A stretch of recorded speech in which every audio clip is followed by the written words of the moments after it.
வழிபாடு என்னவெல்லாம் செய்கிறது என்பதை பார்ப்போம்.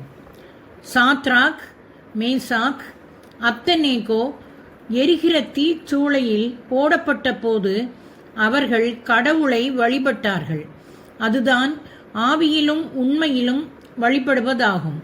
பவுலும் சீலாவும் தடியால் அடிக்கப்பட்டு சிறையிலே போடப்பட்ட போது அவர்கள் ஆண்டவருக்கு பாடல் பாட ஆரம்பித்தனர்.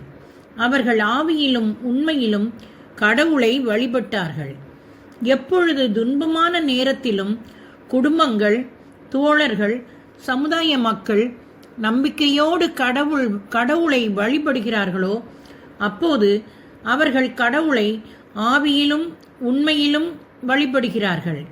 நம் பிரச்சனை நேரத்திலும் நம் உள்ளத்தை கடவுள் மீது வைத்திருக்கும் போது நாம் கடவுளை வழிபடுகிறோம். வழிபாடு கடவுளுடைய உள்ளத்தை அசைத்து உங்கள் வாழ்விலே அற்புதங்களை செய்ய வைக்கிறது. கடவுளை நம் போராட்டங்களில் போராட வைக்கிறது. கடவுளை நமக்காக பணி செய்ய வைக்கிறது.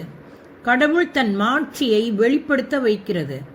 கடவுளுடைய உள்ளத்தை அசைத்து அவருடைய தூய ஆவியை நம்மேல் பொழிய வைக்கிறது.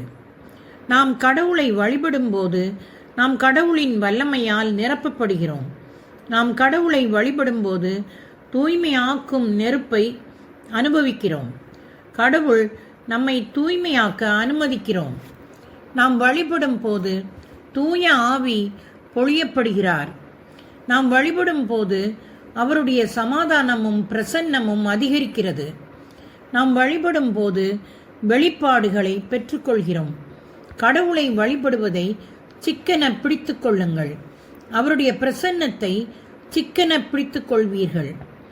திருச்சபை தந்தை, மகன், தூய ஆவி ஆகிய மூவொரு கடவுளை வழிபட வேண்டும் என்று போதிக்கிறது. வெறுமனே துதிப்பது என்பது வழிபாடு அல்ல. கடவுள் செய்கிற காரியங்களுக்காக நாம் கடவுளை துதிக்கிறோம். ஆனால் நாம் கடவுள் யாராக இருக்கிறாரோ அதற்காக வழிபட வேண்டும். இது நம் உள்ளத்திலிருந்து புறப்பட்டு உதடுகள் வழியாக சொல்கிற ஆராதனை ஆகும். நாம் கடவுளை பயபக்தியுடன் நினைக்கும் போது அவரை வழிபடுகிறோம். நம் எண்ணங்களை அவரை நோக்கி திருப்பும் போது அவரை வழிபடுகிறோம். அவரை புகழ்ந்து பாடி நாம் அவரை வழிபடலாம். நம் வார்த்தைகளினால், பரவச பேச்சினால், நடனமாடி, கைகளை உயர்த்தி, முழந்தாள் படியிட்டு, தலையை குனிந்து, தரையில் குப்புறப்படுத்து அவரை வழிபடலாம். அமைதியில் அமர்ந்தும் கூட நாம் அவரை வழிபட முடியும். தொடர்வோமா நண்பர்களே?